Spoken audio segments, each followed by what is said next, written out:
Il avait toujours la même tête, et de ce que nous pouvions juger, il ne semblait pas trop abîmé. Mais Jérôme Lemaire avait changé. La guerre, pensions-nous, la guerre vous transforme en homme.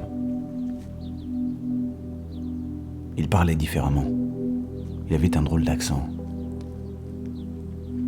Parfois, nous le surprenions engagé dans une conversation où lui seul voyait son interlocuteur. Et souvent, il riait.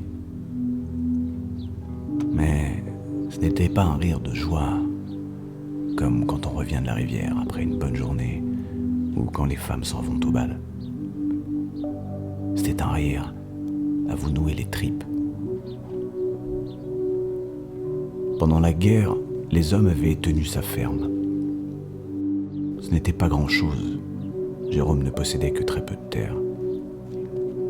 Mais par ici, on s'occupe toujours de son voisin, même quand il est absent, et surtout quand il part combattre dans un pays lointain, un ennemi dont on n'a jamais entendu parler, ni à l'école, ni rien.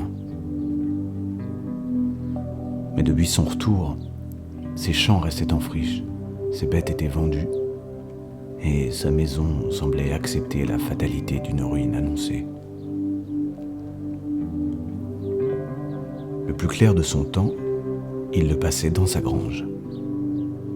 Les portes étaient toujours fermées, mais nous pouvions entendre à chaque heure du jour et de la nuit le tapage incessant des coups de marteau, de la ferraille que l'on cisaille, du bois que l'on débite. La nuit, parfois, il faisait de grands feux, et on voyait la lueur des flammes scintiller au-delà des collines. Personne ne savait ce qu'il fabriquait là-dedans. Et chacun de nous avait l'intuition qu'il valait mieux le laisser tranquille. Et nous l'avons fait, pendant plus de 3 ans. Et puis un matin, il sortit.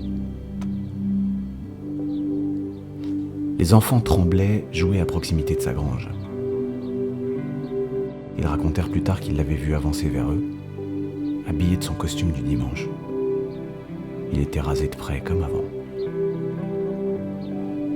Il s'approcha de la plus petite, et malgré l'aspect soigné de sa personne, il sentait l'essence.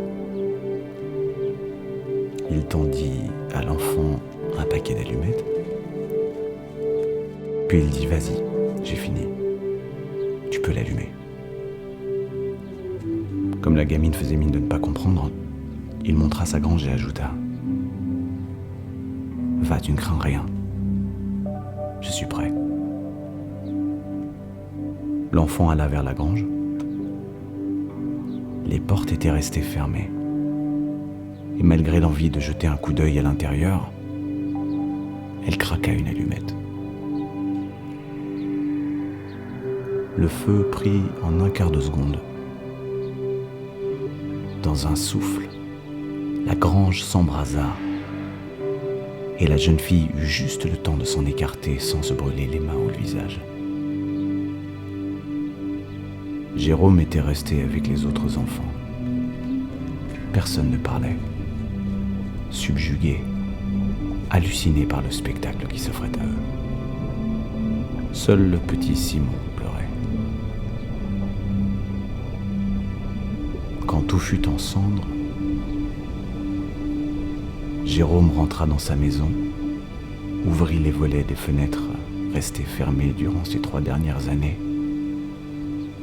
puis il sortit, une pelle et une pioche entre les mains, et commença à travailler la terre de son champ.